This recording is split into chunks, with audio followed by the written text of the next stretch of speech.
Bienvenue à cette émission sur Vision 24 TV. Le secteur de l'immobilier en Côte d'Ivoire connaît un regain de vitalité depuis ces dernières années. Nombreuses sont les entreprises qui multiplient des stratégies pour gagner ou satisfaire leurs clients. Au nombre de ces entreprises, Starfish Immobilier, une jeune entreprise dynamique qui fait, en tout cas, n'est-ce pas, son petit bonhomme de chemin. Je suis avec, sur ce plateau, le directeur général de cette entreprise. Avec lui, nous allons aborder les diverses activités dans lesquelles cette agence opère.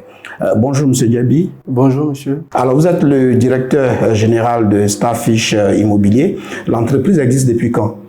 Depuis 2019. Depuis 2019. Oui. Ça fait pratiquement 5 ans. Exact. Quels sont les domaines d'activité dans lesquels vous évoluez principalement? Alors déjà, le service juridique, parce que voilà, le service juridique, la gestion immobilière, la location et vente de biens immobiliers. Donc, entendez par là location de résidences meublées, entrepôts, achat de terrain, tout ce qui est en rapport avec l'immobilier. Alors la gestion immobilière, on entend couramment parler de gestion immobilière. Cette expression revient régulièrement dans le secteur, quoi de plus normal. Mais la gestion immobilière, c'est quoi exactement? Alors la gestion immobilière, alors, je vais prendre un cas pratique. Hein. Vous, par exemple, vous avez un bâtiment, vous construisez en tout cas un bâtiment, c'est vrai, hein, comme je disais avant, construire un bâtiment, c'est bien, mais l'amortir ou le rentabiliser, c'est encore mieux. C'est dans ce cadre, effectivement, nous, on a développé en tout cas un mécanisme. D'ailleurs, d'autres ont continué par la suite. Alors, nous offrons, en ce qui concerne la gestion immobilière, un service juridique. Nous, notre rôle, effectivement, c'est de trouver des clients, de vous trouver effectivement des clients solvables. Et donc, on a tout un mécanisme pour cela. Donc, le profil, la solvabilité, et puis, en tout cas, à notre niveau également, nous sommes en capacité, en tout cas, de faire des préfinancements. Disons, on pourrait prendre un cas très simple. Alors, un client, on a trouvé, par exemple, un client dans votre bâtiment. Vous savez que très souvent, les entreprises nationales, effectivement, tardent très souvent à s'acquitter du loyer. Voilà, justement. Et nous, à notre niveau, on s'engage déjà hein, dès le départ, effectivement, avec le bailleur pour anticiper. Parce que nous savons très bien que généralement, construire un immeuble, c'est pas facile. Construire un bien immeuble, c'est pas facile. C'est très souvent par des prêts, tout ça. Et nous, à notre niveau, en prenant dans notre fichier, en prenant les clients là dans notre base de données, nous savons effectivement qui pourront payer. Mais c'est vrai que la réalité est telle que très souvent ils accusent du retard. Alors voilà, donc ils accusent du retard et nous à notre niveau en tout cas on s'engage à régler rapidement. Ça dit sinon les 3 prochains mois pour que vous à votre niveau vous puissiez vous acquitter de vos engagements. Et de toute façon, c'est clair qu'au final il y aura une régularisation à ce niveau. Alors, si je dispose, par exemple, d'un bâtiment, quel est l'avantage pour moi de pouvoir confier ce bâtiment-là, par exemple, à une agence immobilière comme la vôtre? Alors, d'abord, en fait, c'est l'expérience. Nous sommes expérimentés. Déjà, nous disposons de nous gérons déjà plusieurs bâtiments, en zone 4 notamment, et ailleurs. Et on dispose en tout cas d'un service juridique. Voilà, c'est assez puissant. À titre illustratif, nous avons eu on a plusieurs cas de figure et donc c'est un peu ça. Donc d'abord le service juridique parce que c'est très important et puis également en ce qui concerne la gestion parce que nous faisons également la gestion immobilière et le facility management. C'est-à-dire que on s'occupe en tout cas de tout ce qui est travaux. Je veux dire que même si vous construisez par exemple votre immeuble et que nous à notre niveau on le remplit rapidement. Très souvent vous savez que il y a quand même il pourrait en tout cas avoir quelques petits bobos, je veux dire en termes de plomberie, en termes de menuiserie, ça pourrait arriver. Le client en tout cas il est à l'intérieur à 1h 2h du matin, effectivement il rencontre effectivement un souci. Vous en tant que bailleur ne pourra pas peut-être vous appeler, mais nous on a un service justement sur place qui pourra outiller d'ailleurs, qui pourra en tout cas régler cela. Alors, je constate dans vos propos que vous mettez beaucoup l'accent sur l'aspect juridique. Alors, cet aspect juridique-là s'étend jusqu'à où dans la gestion, par exemple, d'un bien immobilier? Alors, le but, en fait, le but de la gestion immobilière, c'est pas de gérer pour gérer. c'est d'avoir, quand nous, on prend par exemple un client, c'est qu'il soit solvable et qu'il paye. Comme je vous ai indiqué tantôt, notre but, en tout cas, c'est d'abord de trouver des clients, mais vraiment des clients solvables. Voilà, des clients solvables. Et en même temps aussi, même en cas de défaut de paiement également, parce que ça pourrait arriver, vous savez, avec la petite expérience que nous avons, ça pourrait arriver. On a également, si un bailleur, par exemple, a recours à nos services, l'avantage qu'il a, c'est qu'il ne va pas, en cas de défaut de paiement, il n'ira pas encore solliciter un service juridique ou un cabinet d'avocat, en tout cas pour faire le recouvrement de son loyer. Voilà, parce que c'est un peu comme un package. Et donc, du coup, voilà, nous, c'est ce qu'on essaie d'apporter, parce que bon, voilà, c'est un peu ça.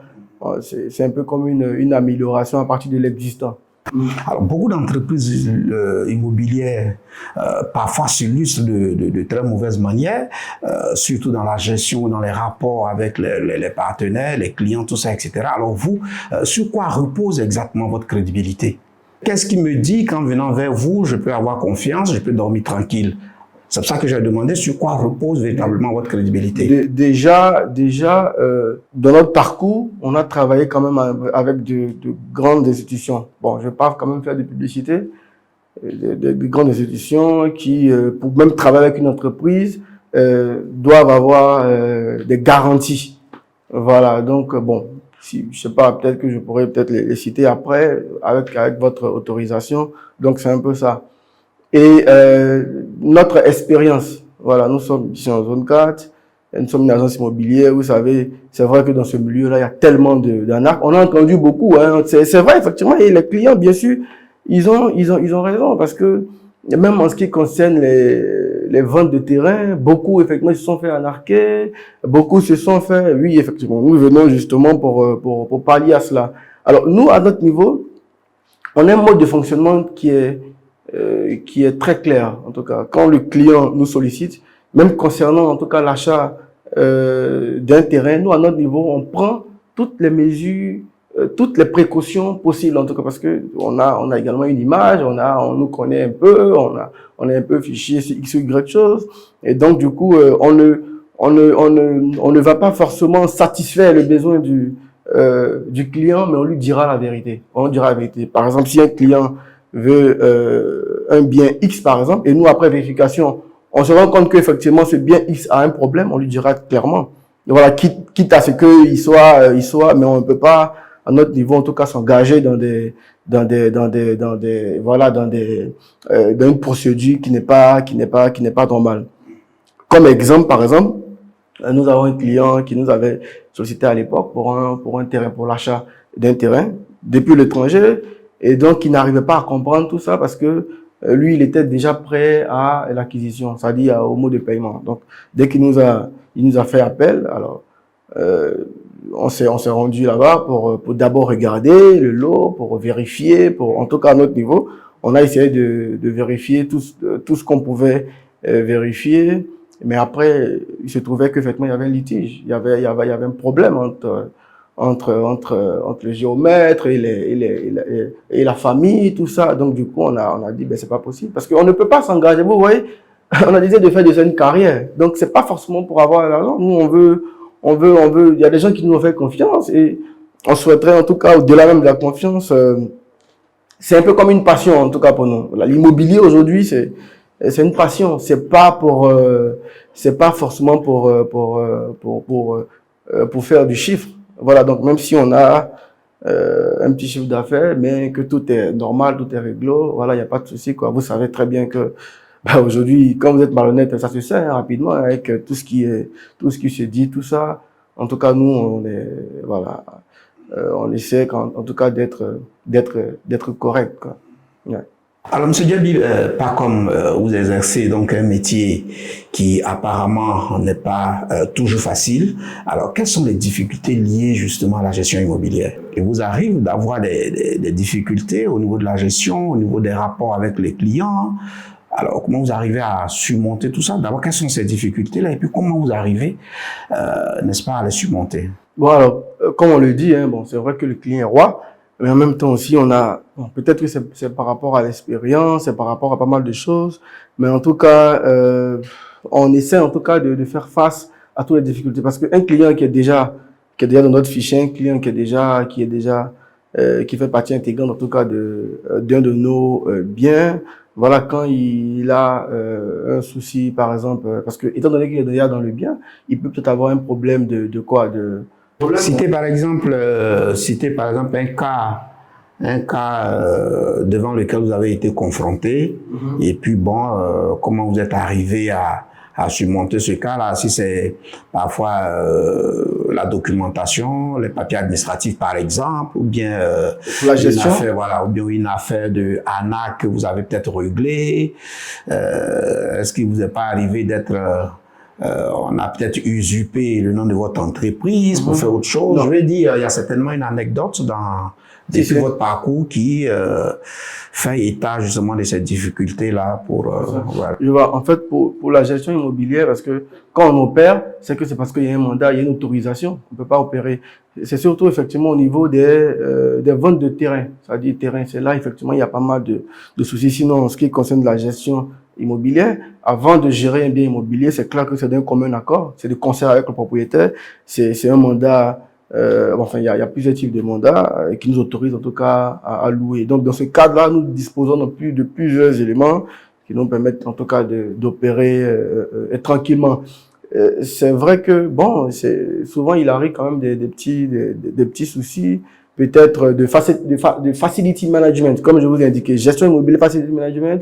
Par exemple, bon, il pourrait avoir, par exemple, des coupures d'électricité, par exemple, des problèmes d'eau, mais généralement, dans les bâtiments que nous avons, non seulement il y a des générateurs, et même s'il n'y a pas de générateurs, très souvent, on essaie, en tout cas, de trouver une solution. Notre objectif, notre but, en tout cas, c'est de faire en sorte que le client se sente à l'aise. Voilà, se sente à l'aise, et c'est ce que nous avons fait, c'est ce que nous continuons de faire. Donc, la sécurité, on arrive en tout cas à tout faire pour que le client soit en sécurité.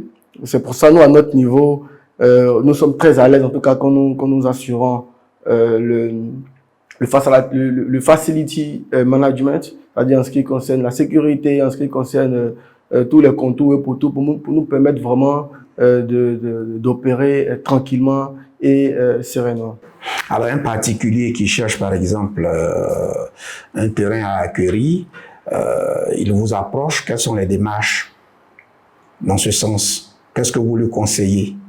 Alors, bon, déjà, ça dépend du type de bien. Enfin, ça dépend de... Un terrain, par exemple? Oui, justement. Ouais, un terrain, nous, à notre niveau, en tout cas, on n'est pas autorisé, en tout cas, à vendre les terrains non approuvés, déjà, parce que on n'est pas autorisé à vendre les terrains non approuvés. Donc, on va essayer de lui indiquer d'abord ce que dit la loi, dans notre niveau, ce qu'on pourrait faire, et puis aussi, lui, à son niveau aussi, par rapport à son budget, par rapport à ses critères, en tout cas, ce qu'on pourrait lui conseiller. Voilà, donc c'est un peu ça. Et tout aussi, effectivement, sera fonction de son budget. Vous voyez, aujourd'hui, la Côte d'Ivoire, avec tout ce qui est en train de se faire, le développement, le métro, nous, on voit, on a des chiffres, hein, et même, bien sûr, parmi les sociétés, en tout cas, qui sont en train de faire le métro, on a aussi des clients là-bas, comme je vous disais tantôt, hein, je ne vais pas les citer. Donc, c'est un peu ça. Je pense que ça va finir pratiquement en 2028. Ils vont démarrer de novembre, décembre 2023. Ils sont déjà là, ils ont déjà démarré. Donc, ça va commencer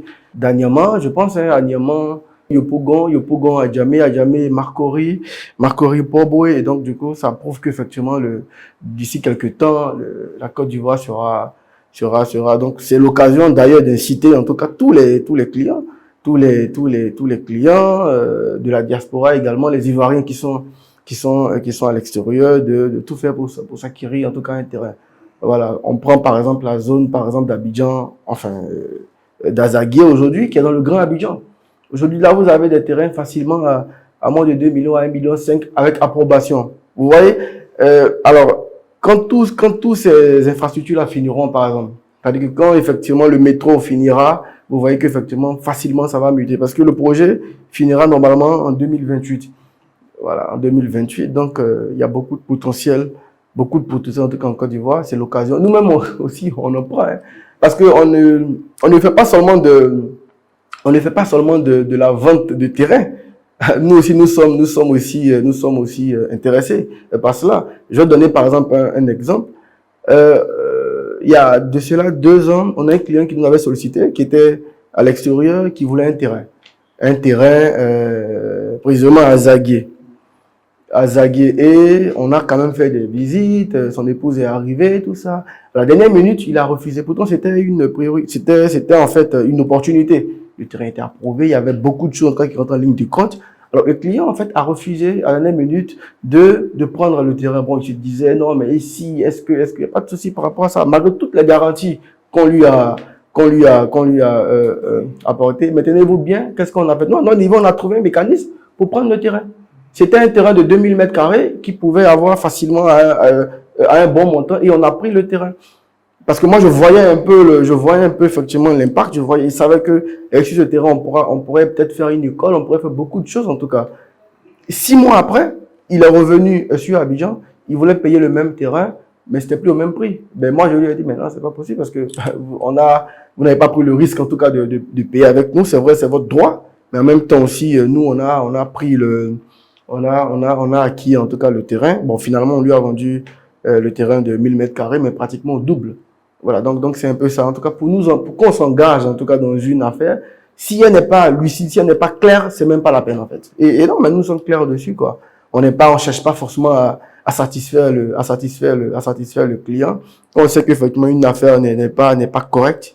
C'est même pas la peine même on dit clairement, cache au client que non, mais cette affaire-là c'est pas normal. Donc du coup, on fait d'autres propositions. Et c'est ça aussi, hein, parce que on a la possibilité en tout cas de proposer d'autres choses, de faire des similarités, de faire des propositions parallèles en tout cas à ce que vous avez prévu. Donc voici un peu.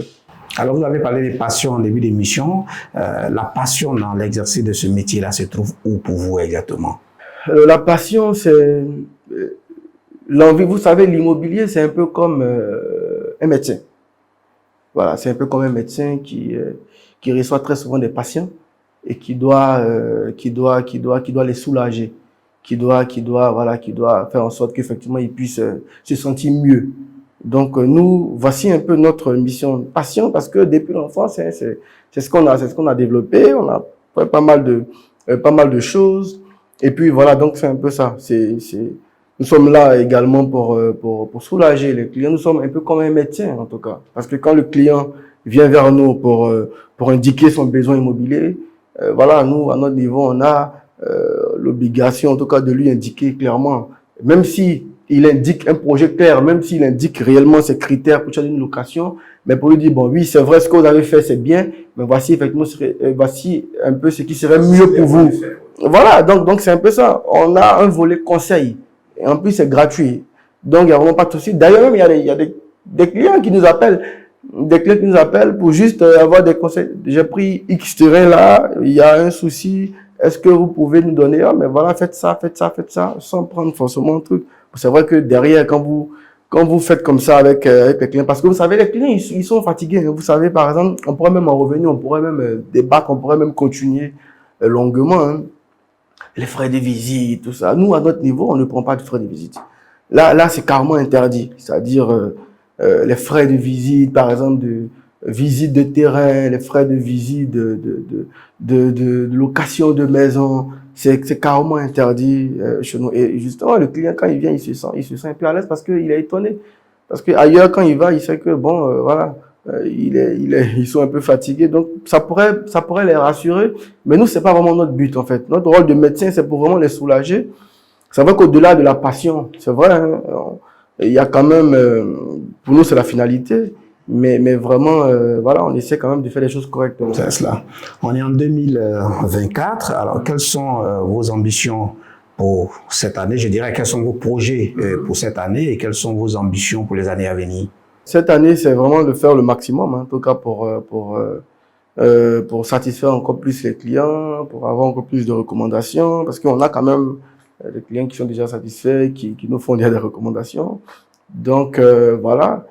Et puis, on a quand même pensé, parce qu'on a un volet aussi social. Hein. Bon, peut-être que c'est pas trop bien de dévoiler cela, Mais là, je vous ai parlé, en tout cas, du développement de la Côte d'Ivoire d'ici 3-4 ans. Effectivement, je vous dis que la Côte d'Ivoire sera un peu comme les États-Unis d'Afrique, hein, parce qu'avec tout le potentiel qu'il a, avec tous les infrastructures qui sont en train d'être mis en place, donc on envisage en tout cas de faire ce volet-là avec des partenaires bien sûr, hein, parce que bon, des partenaires bien sûr pour vraiment voilà trouver une bonne solution pour les Ivoiriens. Alors pour terminer, quelqu'un qui cherche un terrain acquéri, qui voudrait faire de la location, qui veut voir son bien immobilier géré. Alors, quel message vous avez pour tous ces clients-là ou ces éventuels clients-là? On a eu un cas où on a un client qui est venu, qui travaille à l'ambassade de France, qui est venu et qui nous a sollicité, qui recherchait une villa ici en zone 4.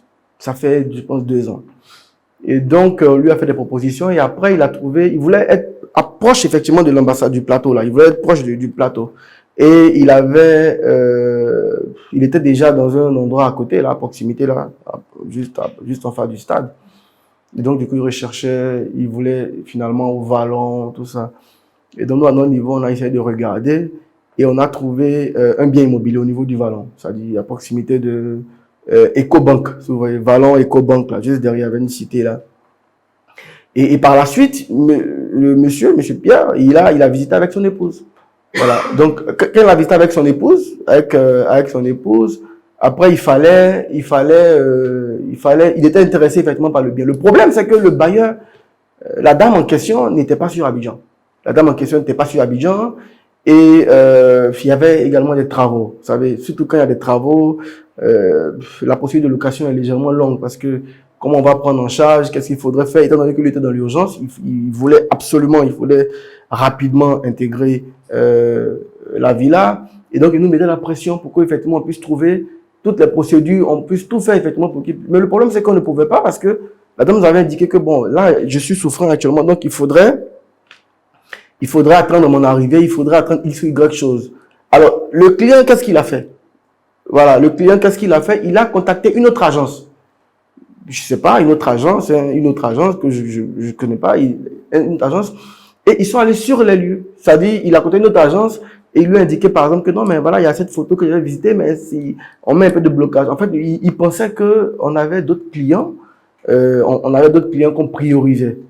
Et donc, à la suite, en fait, il a payé cash parce que quand il est parti, en fait, sur les lieux avec ceux-là, qui connaissaient pratiquement l'endroit, je sais pas comment ils se sont arrangés, mais le client s'est fait arnaquer 4 millions. Je vous dis. Ben, après ce qui s'est passé avec le client, parce que c'est très bien insisté, hein, après ce qui s'est passé avec lui, son épouse nous a contacté.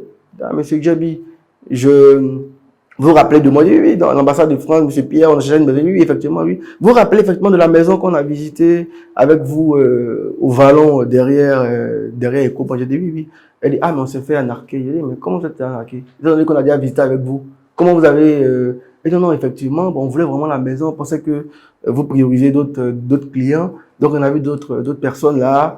Oui, on a vu d'autres personnes et ils sont allés. Comment ils se sont arrangés avec le gardien? On ne sait pas comment ils sont. Et il y a quelqu'un qui est venu, qui s'est fait passer pour le gérant, tout ça. Et en plus, la maison était à 1 million d'euros. Ils lui ont donné la maison à 800 000. Donc, ils pensaient que nous, on avait fait une plus-value de quelques mille. Alors, donc, par rapport à ça, ils étaient un peu éblouis et juste après ça, ils ont commencé à nous recommander tous ceux qui venaient de l'ambassade, appelez, par contre, appelez M. Djabi, appelez tant, parce que bon, voilà. Bon, c'est vrai qu'après, ils ont retrouvé, hein, parce que ils disposent de tous les mécanismes, tout ça, machin, voilà, pour retrouver, ça n'a pas fait long feu, ils ont retrouvé les clients. Donc, c'est un peu ça, c'est vraiment la confiance. Et puis, c'est vraiment de ne pas aller n'importe où. Parce qu'aujourd'hui, l'immobilier, on se dit, l'immobilier, il y a de l'argent. Tout le monde aujourd'hui fait l'immobilier. Écoutez, oui, c'est bien, mais tout le monde fait l'immobilier. Mais est-ce que c'est pas passion? Ou bien est-ce que c'est pour juste avoir de l'argent? Alors, si c'est pour juste avoir de l'argent, c'est qu'il y a un problème. Donc, il faudrait vraiment avoir vérifié tout ça. Il faudrait vraiment mettre tout en œuvre, en tout cas, pour vraiment savoir vérifier si on est en face de quelqu'un de crédible. Alors, on va terminer cette émission. Un message à l'endroit de vos partenaires. À tous nos clients, hein, tous nos anciens clients, nous leur indiquons clairement que nous ferons tout, ce qui est en notre pouvoir, en tout cas, pour continuer à satisfaire, en tout cas, leurs besoins immobiliers, continuer à les conseiller, n'hésitez surtout pas à nous recommander, et encore heureuse année 2024. Merci beaucoup pour cet entretien. Merci en tout cas d'avoir répondu à nos questions. Voilà, c'est la fin de cette émission. Je rappelle que nous recevions M. Djebi Pacom, qui est le directeur général de Starfish Immobilier. Avec lui, nous avons abordé les questions de la gestion immobilière, du conseil juridique, de la location et de la vente immobilière. En tout cas, merci de nous avoir suivis. À très bientôt.